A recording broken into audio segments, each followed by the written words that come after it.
just came out watching Boom. Yes, Moffat's return to Doctor Who, highly anticipated, I should add. And I think, as we did last time, off the bat, to not waste any time, what would you rate it out of 10 from the first watch? Bear in mind, this is recorded when we've only watched it literally like a few minutes ago. Yes, and I'd rate it an 8.5 out of 10. I liked it a lot. Yep, same here, 8.5. I would give it a 9, but I just know, again, like, I feel like 73 yards and just some others are just going to be slightly better. But it's by no means bad and definitely the best of the 3 we've had so far, I think. Yeah, it's a simple plot, but it does a lot well. It's a simple premise, but done absolutely brilliantly. I almost think it would have worked as a series opener, I think. That would have been a really good and, pardon the pun, explosive season opener. Been better than Space Babies. Yeah, because I feel like that's really... I've seen a lot of like reactors and stuff who've literally only just started with this new Doctor Who.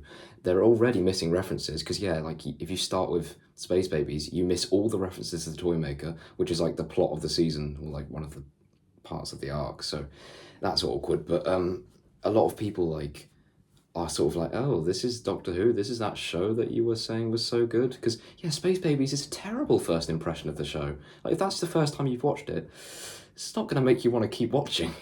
Like, obviously, us as Doctor Who fans a long time, we can deal with it because we know that, oh, okay, it's not great, but next week it might be better. And it was, but this week, you know, even better. Like, it seems to be getting better every time. I don't think that will keep up. I think we will vary a bit, but it's just, yeah, I hope Americans and not just anyone new just sort of doesn't start sort of slandering Doctor Who just because the first episode and second was not as good as this. Yeah. And we finally got that shot we've had since the 60th trailers. Yes, we mentioned that in one of the previous episodes because we thought it would be something to do with like the finale. It wasn't. Yeah. No, yeah, it was. It wasn't. As we expected, it was Boom. It was just him sort of sighing because, yeah, you would. He had quite the time this episode. Yeah, what I was going to say was, what do you think the fandom reaction will be to this sort of, well, it's split up into like many different types, as you'll know, like some that are the sexist and horrible, and yeah, we don't talk about them, we don't give them the attention, but like for the nice community of Doctor Who, what do you think the response is going to be? Love, hate, in between? I think it's going to be really well perceived, like really well perceived. I think a certain someone who we won't name won't like the fact we're getting a colour companion, but I don't mind it. It is, yeah. Yes, so I think... My only problem is the way she was introduced. I think she was introduced a bit too early, but only in episode 3. Yeah, we will get onto that. Yeah, honestly, when me and James first saw her, I was like, wait, hold on, that's the companion. I don't know if you... I didn't believe... I was like, no, because the hair was terrible. I did not like the really short... It looked like a wig. I think it was a wig. Probably. But, yeah, like, we'll get onto the companion. Firstly, so the opening's really good. I love... It was really dark. I thought the bloke... Like, I think, set looks great. They used the volume technology, which is obviously really good, makes things look really believable. You can research that if you want to know about it. But yeah, it was like, I don't know, I felt hooked from like the instant, like instant we began. Yeah, this episode, despite being a simple plot, it is beautifully dark. Moffat was absolutely pulling off something absolutely brilliant. I'm not sure if we can compare it to some of his previous magnum opuses, like Blink, Heaven Sent. But it is some of Moffat's best in years. Yeah, I could definitely say it's a lot better than some Series 8 episodes and Series 6, like, just better than Series 7. So, something we forgot to talk about. Oh, bugger, what's his name? The dad, did he have a name? Yeah, I swear he had a name, because... Oh yeah, he had a name. Russell did this weird teaser in the Doctor Who podcast that is, in my opinion, terrible. It's for the people that never have even watched the show, and yeah, I don't recommend it, it's terrible. But he said, beware Splice's or something dad's name, and it's like, what was the point in that? There was no... Like, maybe it was relevant to the plot. Again, first watch, we might be being really stupid if you're watching this and thinking, oh, I don't know. But personally, I can't remember the name. All I know is that he had a brutal death. He had an eye injury. Then Susan Twist ambulance, we'll talk about that in a minute, came along. pinched him, did the thing, and I can't explain it because again I can't fully remember, but he basically then got squished, turned into a fleshy tube, bit like a much worse version of carrying around a pot of ashes. And you could see the flesh, the eye. It is disgusting, and I was not expecting it because obviously I know Doctor Who goes dark sometimes, and I love that because I love dark things, I love horror, I love stuff like that, but because it's a family show, you never quite know what they'll do. But I think that was quite dark, which is good, but also quite disgusting. Yeah. Yeah, so then of course we have Susan Twist, whatever she's called in this. Well, in this she's just called Ambulance. So I don't know, Yeah. for the previous times the Doctor's never seen her, so this is a sort of breakthrough in this thing of now he's actually made eye contact with her multiple times, so if he was to see her again he'd recognise her.